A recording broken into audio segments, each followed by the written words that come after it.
Pare de perdoar as pessoas. Forte isso, né?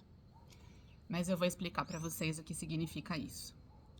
Estava assistindo um vídeo do Pablo Marçal, gosto muito dele, é um coaching brasileiro e também empresário, que ele faz algumas palestras sobre como ficar rico, né?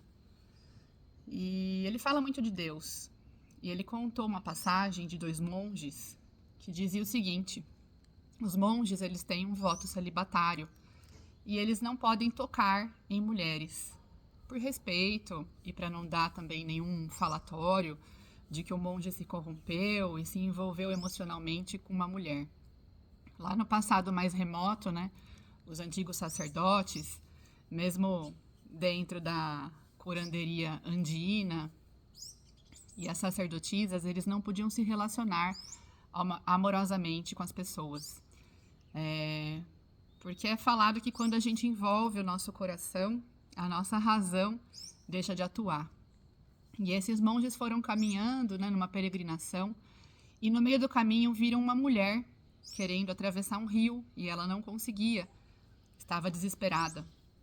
E nesse trajeto, um dos monges decidiu carregá-la para atravessar o rio, para fazer a passagem. E o outro monge ficou com muita raiva, porque ele estava apontando o dedo, julgando um monge que carregou a mulher num ato de benevolência, né, de compaixão e misericórdia, e colocou-a do outro lado do rio para que ela pudesse caminhar, fazer o caminho dela.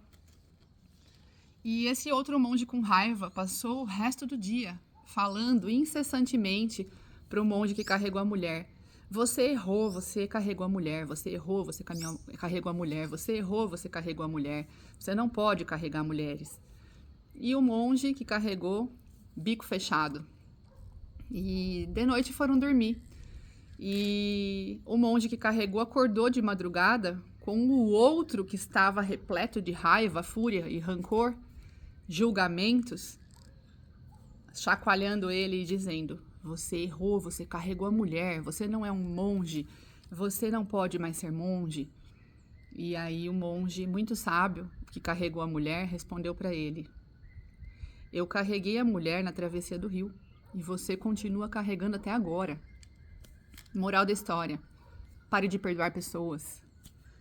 Se você não tiver esse senso crítico de julgamento do que é certo, do que é errado para você, às vezes para o outro não, a consciência é que manda o certo e o errado, você não precisa mais perdoar as pessoas, porque elas já estão perdoadas. Aliás, elas nem são nada. Você só fez o que você tinha que fazer na hora certa. Então, a gente tem o costume de ficar remoendo dentro do nosso coração, dos nossos pensamentos, dos nossos julgamentos, e nos mantemos conectados àquela energia do rancor, do momento em que fomos magoados ou feridos, incessantemente. Então, quem carrega a dor é sempre você. Se você começar a não criar mais expectativas sobre o outro, você não vai mais ter o julgamento se o outro errou ou não com você. Era o que ele podia, o que ele sabia fazer no momento. Então, a partir desse momento, você não vai mais ter que perdoar ninguém, porque elas já estão perdoadas e liberadas, né? E esse também é o princípio da constelação familiar, que é o perdoar para liberar.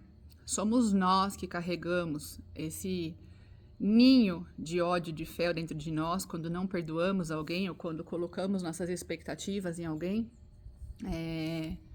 E levamos isso para as nossas células, para os nossos órgãos, para a nossa pele, para os nossos ossos e geramos a doença dentro de nós. Então, o perdão é para quem libera, não para quem recebe. Talvez quem esteja recebendo o seu perdão nem saiba, nem tenha consciência de que te magoou, de que errou com você. Né? Cada um faz aquilo que sabe, o que pode, o que quer fazer. Então, a dica que eu dou é: não crie expectativas para não precisar perdoar pessoas.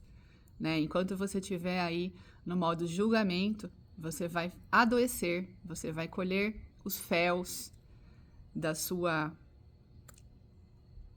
do seu julgamento do que é certo e do que é errado. Ok? Essa é a minha dica de hoje. Espero ter ajudado. Beijo no coração. Namastê.